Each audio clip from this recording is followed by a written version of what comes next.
Haaland, his inclusion to the Man City side, who's usually so dynamic, you know what I mean, usually get goals from all over the pitch. Do you think the focal point of Haaland being introduced into the side takes away from the Man City and the dynamism?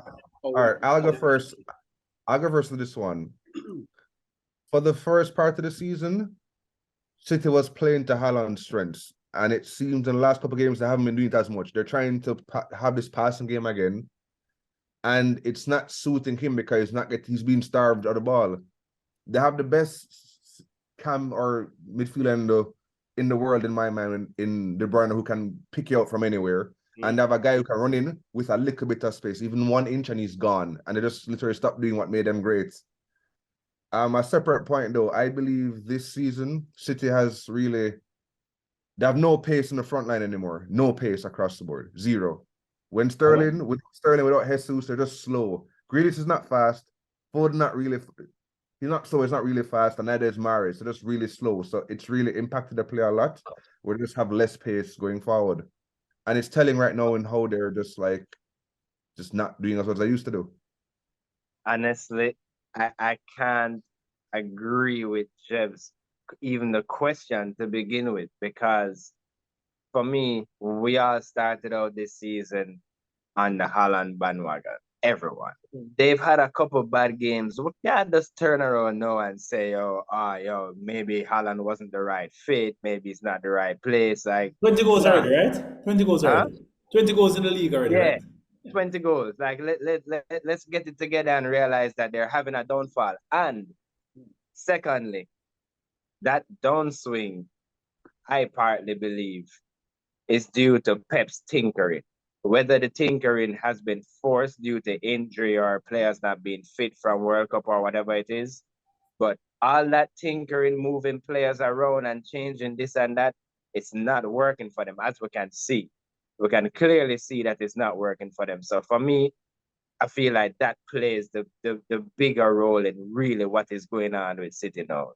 It's just more the tinkering and changing of players and the personnel in different places. To me, is like, why? Why Foden not playing? Foden was scoring hat-tricks with Haaland in the same game. Like, I'd give you my theory. Jeff. Yeah. I don't know if I know I've said it to you before. I don't know if you remember. And I said in 03-04, I said after that invincible season, who did Arsenal particularly miss? Do you remember the ball I mentioned? Who we missed? Who the Arsenal missed?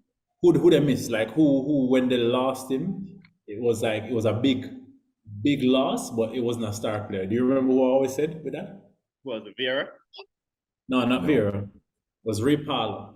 And what he contributed, just that hustle, and which I've mentioned on the pod couple months back, in terms of is that the Darren Fletcher of Man U, where Fergus said he starts him in all the big games. Yeah, that kind of player. No, Man U don't generally sign those kind of players, but there are certain personalities. And we know sports, all sports, every single one. And we know certain players, even if their skill set is not as large, their personality really carries a lot of weight. I don't think so much Sterling and Zinchenko, maybe not as much, but we see the impact that Jesus has with Arsenal, just resonating to the team from the goalkeeper up top. And they still haven't gotten, I think, over Kompany's departure and Aguero.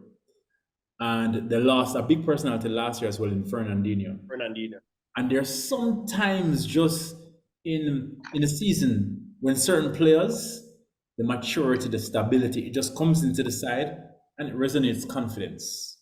And they might not be the most skillful players, but like a Darren Fletcher, like a Ray Parlour, you know, for Chelsea, I remember back in when Mourinho just come like a Jeremy. He would just play a Jeremy in a few games, important games. And you're like, how the hell the man starting Jeremy over this guy, this Cameroonian midfielder? But it just, certain players add that extra fight. They know they're not as good, so they push.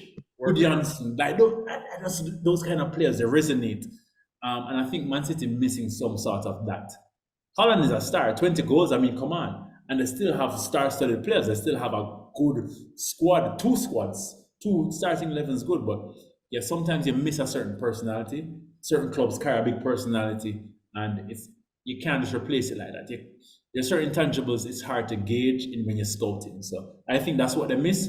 which is why they're losing more games that we'd have seen them win. Because Man City always has like a stinker in them. I mean, Crystal Palace go there and you see Andrew Townsend lace up a top bins and they'll lose those kind of games. But when you're talking about losing 3-4 games in a season, you're missing something for Man City. All right. So I have a question. Just playing devil's advocate here. Do you believe that teams have figured out how to face out of the game and it's tactically they're just adjusting to it now and that's why it's being less effective? No. I think he has enough quality where he can make 2 to 3 chances per game for himself, and we've seen that's all he needs to get on the score sheet. So Okay. you will mark him out effectively and you don't give him 6, 7, 8, 9 chances. But we have seen games this season so far where he literally gets 2 chances and scores 1, or get 2 and score 2, get 4 and score 1, get 4 and score 2. So we've seen it before. Yeah. So Because teams will strategize because everybody, we know, all of us watch the NFL. Other teams got tape too. Yeah. So they'll watch and see what to do. But you can strategize as much as you want, but when it comes to something like strength and speed and De Bruyne's being able to and tick out a pass ferocity. for him, come on. Yeah, it's like you can plan but I mean when Haaland running shoulder to shoulder with it, there's no discussion who's gonna get that ball.